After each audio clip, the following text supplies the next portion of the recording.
make a move in the ring. You can hit me with the words you fling. What was that? Repeat that? How is what that? How do you feel? That was cool. Message to your school teacher. One of my school teachers, he actually used to come to our house when we briefly stayed in Ghana on our transition to New Zealand. He actually came to our house and tutored us as well after school. So yeah, for him, it was cool. He was always nice to me. Yeah, he caned us a lot, but he was always a cool teacher. But yeah, it was, I don't know, how did that feel? Wholesome. It felt wholesome. Thank you and good luck on Saturday. Cool. Grazie. Thank you. And we'll take our final questions from Alistair Bishop. Your line is open. Izzy, how are you, sir? I'm very well. How are you? I'm fantastic, thank you. I like that. Fantastic. My first question, Izzy, it's been labeled by many people as a brawler versus a technician in this matchup. Do you think there's more to it than that? A little bit, but because he does have some technique, like he keeps his hands up when he throws hooks, body shots, he has his hands in the right places, but it's just the levels. There's levels to this. And I just want to showcase that this weekend. And after your fight with Romero, do you think this is stylistically the kind of fight you need to remind the world of your skill set? 100%. And I feel like Roy Jones when he said, y'all must have forgot. Because, yeah, people forget and fans are fickle. They're sometimes dumb in droves. So I feel like I just have to remind them so they can be like, oh, my God, oh, Israel's so good. He's just, wow, amazing. And their minds just get blown by the way I destroy this guy.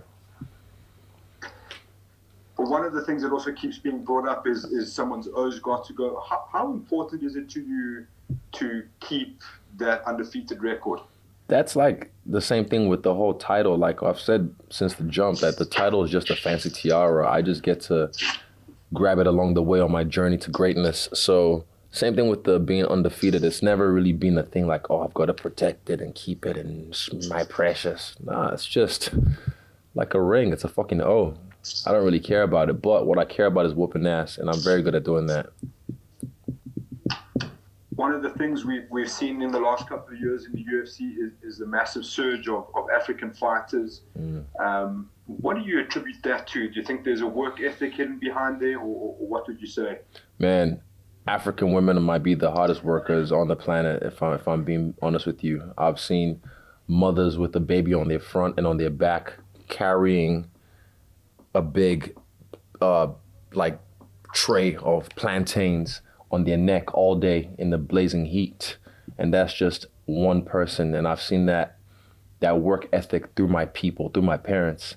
So yeah, it is passed down through us. When it like, I was not the best. I'm the runt of my people, if I'm being honest. So I wasn't always the hardest worker, but it's in me. It's in my DNA because I'm bred from that, from my parents, like I said. So yeah, when it's time to work, I work. But like I said, I'm the runt of my people. Even physically, like I'm not a specimen, the pick of the litter. So I've been back home last year and I saw people just rolling in the ghetto and they probably don't have the best nutrition, but they're bodied up, 15 years old, bodied up, you know? So I like the fact that Nigeria especially is getting privy to MMA because I'm telling you, man, it's game over like 50 Cent did when he dropped in the club for the rap game. It's game over when Nigerians start taking over again.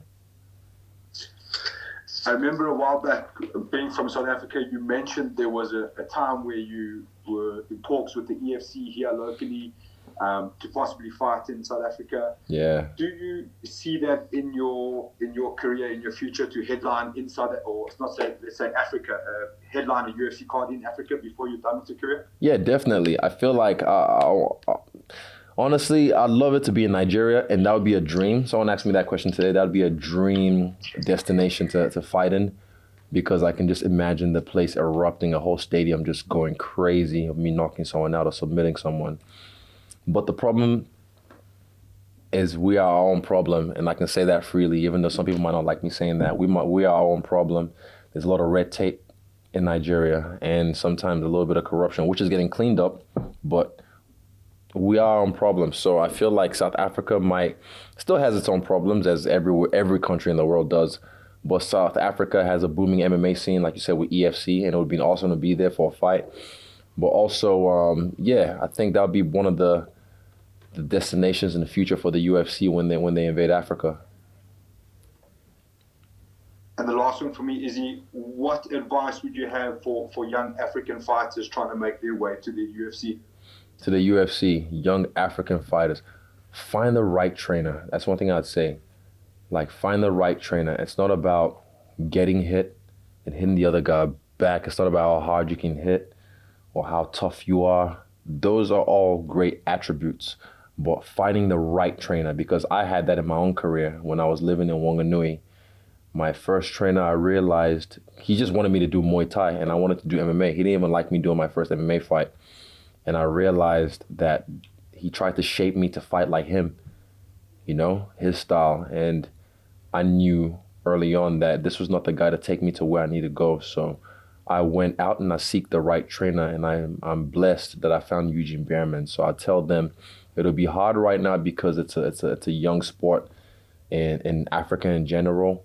But I'd say just seek the knowledge. The internet's your friend. YouTube is your friend. Tutorials, DVDs, you know, a lot of people have them, but finding the right trainer who cares about technique rather than just toughness. Yeah. Fantastic. Thank you, sir. Best of luck. And Africa is behind you. What kind next year? Thank you, sir. All right, thank you very much, Israel. You're all set. Yes. What a day. Hey guys, Sasha Platnikoff here, letting you know to tune in to SCMP Post Fight for all your weekly martial arts news.